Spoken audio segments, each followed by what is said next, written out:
ধরো হঠাৎ যদি ও তোমায় ছেড়ে দিয়ে ফাইনালি অন্য কারোর সাথে চলে যায়, তখন তুমি কি করবে?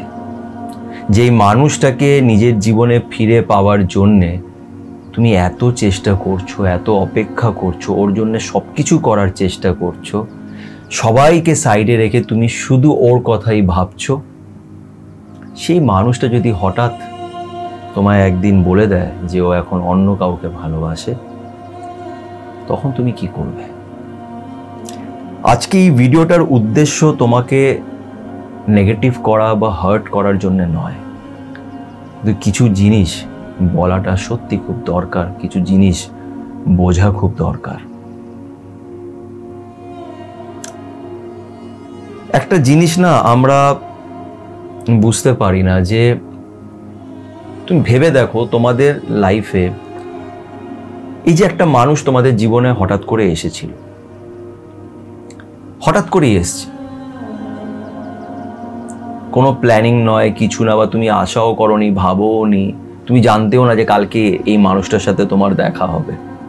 তো মানুষটা হঠাৎ করে তোমার জীবনে এসেছে, এসে তোমার সাথে ভালো বন্ধুত্ব করেছে, তোমাদের মধ্যে অনেক কথাবার্তা হয়েছে, সেও অনেক বড় বড় কথা বলেছে, তুমিও অনেক স্বপ্ন সাজিয়ে ফেলেছো, অ্যান্ড দেন আস্তে আস্তে তুমি দেখছো এই মানুষটা তোমায় ইগনোর করছে, তোমার সাথে খারাপ ব্যবহার করছে, তোমায় ওরকমভাবে পাত্তা দিচ্ছে না, তোমার মেসেজের উত্তর দিচ্ছে না, রিপ্লাই দিচ্ছে না, সে তোমার থেকে আস্তে আস্তে দূরে যাচ্ছে। এটা তোমার মন জানে যে এই মানুষটা তোমার থেকে দূরে যাচ্ছে। ঠিক আছে, তুমি নিজের তরফ থেকে চেষ্টা করলে, বিকজ তুমি তাকে ভালোবাসো, তাই তুমি নিজের তরফ থেকে চেষ্টা করলে, তার সাথে কথা বললে, তারপরেও তুমি দেখছো যে কোথাও না কোথাও এই মানুষটা সেরকম ব্যবহার করছে না যেরকম তুমি চাইছো বা করা উচিত একটা রিলেশনশিপ। তোমার মন সবকিছুই বুঝে গেছে যে এই মানুষটা আমাকে হয়তো সেইভাবে আর ভালোবাসে না। এবার প্রবলেমটা কোথায়? প্রবলেমটা হচ্ছে তোমাদের মধ্যে অনেকজনই আমাকে ফোন করো আর এটা বলো যে দাদা আমি ওর জন্য এটা করছি, আমি ওটা করছি, তাও ও আমার কাছে ফিরে আসছে না, এবার আমার কি করা উচিত? এটা তোমরা আমাকে জিজ্ঞেস করছো, বা এটার উত্তর কিন্তু তুমি জানো। তোমার ওর কাছ থেকে সরে যাওয়া উচিত।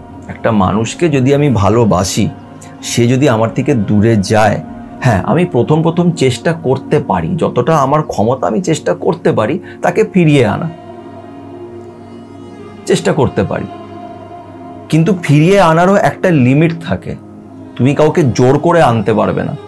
রিলেশনশিপে প্রবলেমস হয়, সেটাকে আমি ক্লিয়ার করলাম, এতটা আমি করতে পারি, যে হয়তো আমাকে কিছুভাবে ভুল ভাবছে বা আমি হয়তো কিছু ভুল করেছিলাম, সেগুলোকে আমি ক্লিয়ার করে তাকে ফিরিয়ে আনতে পারি। কিন্তু যেই মানুষটা তোমাকে আর চাইছেই না, যে মানুষটা তোমায় ছেড়ে দিয়ে সম্পূর্ণ চলে গেছে, তুমি বুঝতে পারছো যে ও তোমাকে কন্টিনিউয়াসলি অ্যাভয়েড করছে, মানে তুমি আজকে একটা মেসেজ করছো, সেটার রিপ্লাইও দিচ্ছেই না, সিন করে ছেড়ে দিচ্ছে, বলছে আমি ব্যস্ত আছি, এমন কেসে তুমি এটা বুঝে নাও যে এই মানুষটা তোমাকে আর চাইছে না, তোমাকে ইগনোর করছে। এরকম মানুষের জন্য যদি তুমি অপেক্ষা করো, তাহলে তোমার লস হবে। কেন লস হবে? তুমি একটা মানুষের জন্য অপেক্ষা করে আছো, তুমি এটা নিয়ে খুব চিন্তিত, তোমার লাইফে তুমি কোনো কাজে ফোকাস করতে পারছো না, অনেক স্ট্রেসে আছো, অনেক ডিস্টার্বড আছো, নিজের বন্ধু বান্ধবকে বলে বেড়াচ্ছ যে কি করা উচিত, এইটা ওইটা সেটা, এরকম করতে করতে মাসের পর মাস, বছর কেটে গেল, এই মানুষটা সম্পূর্ণভাবে তোমার কাছে ফিরে এলো না, হঠাৎ করেই একদিন তুমি এটা জানতে পারলে যে এই মানুষটা অন্য কারোর সাথে এঙ্গেজ আছে।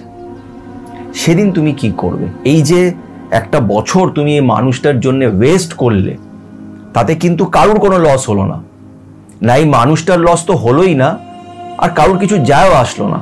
যদি কারোর লস হয়ে থাকে তাহলে তোমার লস হলো। কাউকে জোর জবরদস্তি করে ফিরিয়ে আনা যায় না।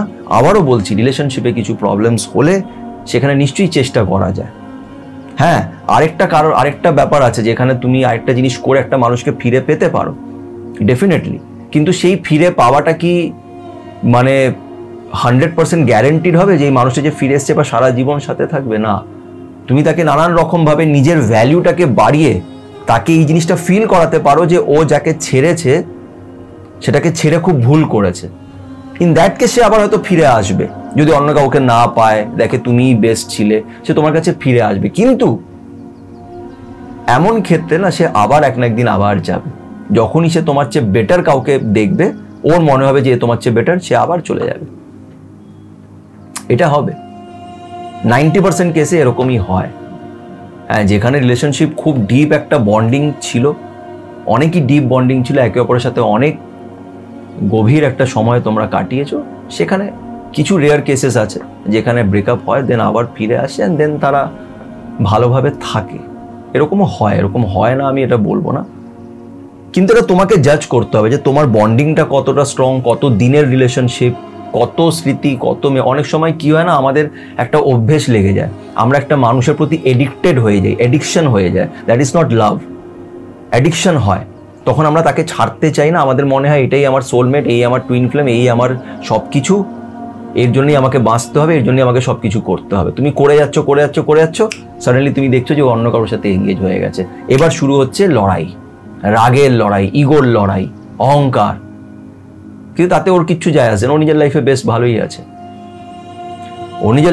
ভালোই আছে, তোমাকে আর কোনো পাত্তাও দিচ্ছে না, কিছু না। তুমি যা ইচ্ছা পোস্ট করো, যাই ওকে দেখাও, যতই রাগ দেখাও, ওর কিছু যায় আসছে না, বিকজ ওর লাইফে তো খুশি আছে, ও তো অন্য কারোর সাথে এঙ্গেজ। তো সেই পরিস্থিতিতে নিয়ে যেও না, নিজেকে ছোট করো না, নিজের সেলফ রেসপেক্টটা বেঁচে দিও না। যে মানুষটা যেতে চাইছে তাকে বোঝাও, নিশ্চয়ই বোঝাতে পারো, নিশ্চয়ই নিজের কথা তাকে খোলাখুলিভাবে তার সামনে রাখতে পারো।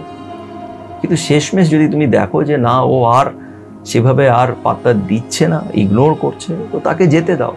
কেন কারোর সামনে নিজের সেলফ রেসপেক্টটা তুমি বেঁচে দেবে? কেন কারোর সামনে নিজেকে ছোট করবে, নিজেকে নিচু করবে? এটা করো না। তো যাই হোক, এটা আমার একটা পার্সোনাল মতামত, আমি তোমাদের সাথে শেয়ার করলাম। জানি না তোমাদের ভিডিওটা কেমন লেগেছে, তোমাদের কি ওপিনিয়ন, অবশ্যই আমাকে কমেন্ট করে জানিও।